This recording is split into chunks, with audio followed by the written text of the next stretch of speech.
Ito, merong maihahandog ang Metro Manila Film Fest for LGBT.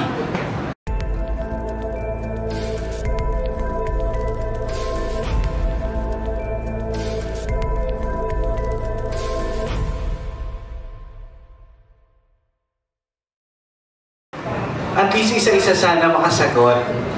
Ano sa palagay niyo yung meron dito sa moving na to na parang may makonsider siya na maging part ng MMFF 2020? Si Derek?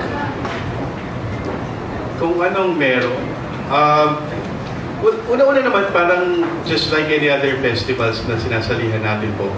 Parang magsusulat muna kayo ng material just because you love to tell that story.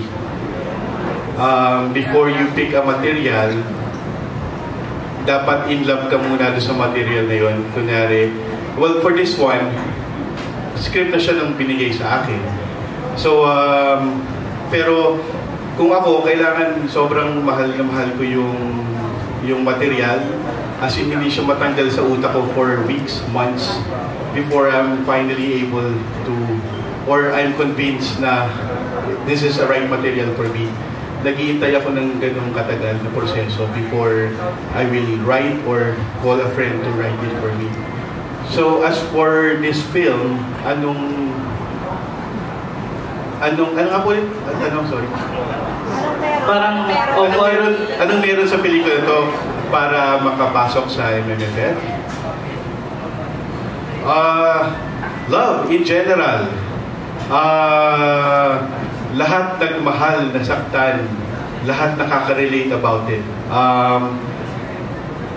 Sa pagkawala ng minamahal at pagtanggap ng bagong mamahalin, I think that's the message of love alone is very universal. So I think that's why we got in, I guess. Yun po. And nakakatawa itong mga to. Sa totoo ko lang. Sa ilang araw na pag-shoot namin, parang ang daming years na dinagdag sa buhay ko sa pag-shoot pala ng pelikula dahil sa tawanan. And of course, nakapag-exercise kami dahil nakakapagod din yung pelikula. We got to travel to different parts of the Philippines. Natakbo kami ng takbo. Nakabilad kami sa arawan. So it added a lot of years in my life sa pag-shoot din ng pelikula nito. Dahil sa pagtawa namin sa paggawa. Next po.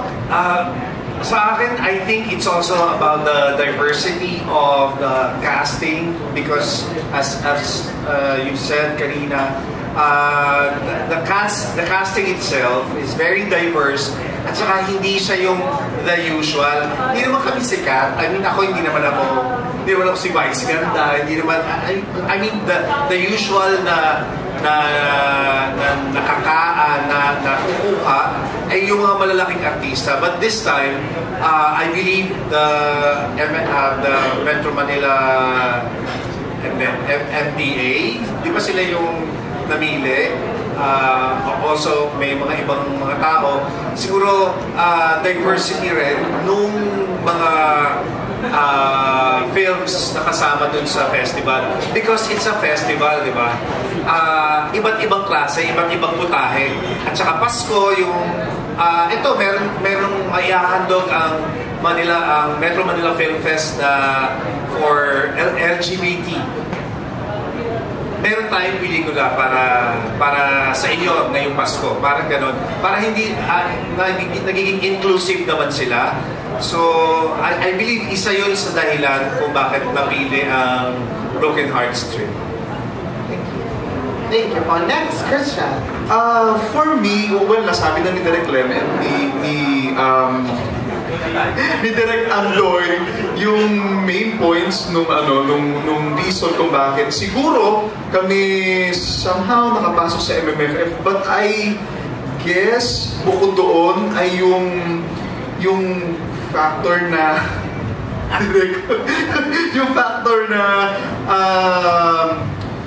we promise to make people happy and at the same time realize something about themselves, about their pain, about their healing. Ayun, we hope maiparating namin yon sa mga manonood nitong MMFF 2023 entry namin na Broken Hearts Trip. Thank you, Christian. Next, Petit.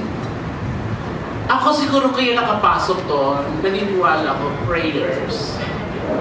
Yung pinagdasal ko talaga to. Kasi naniniwala ako na sobrang nag-effort kami dito at komedyante ako. So, ang hirap po sa akin mag-heavy drama. So, gusto ko lang i-share sa lahat, lalo sa LGBTQIA family natin, yung love na para sa lahat, gusto na tawag universal.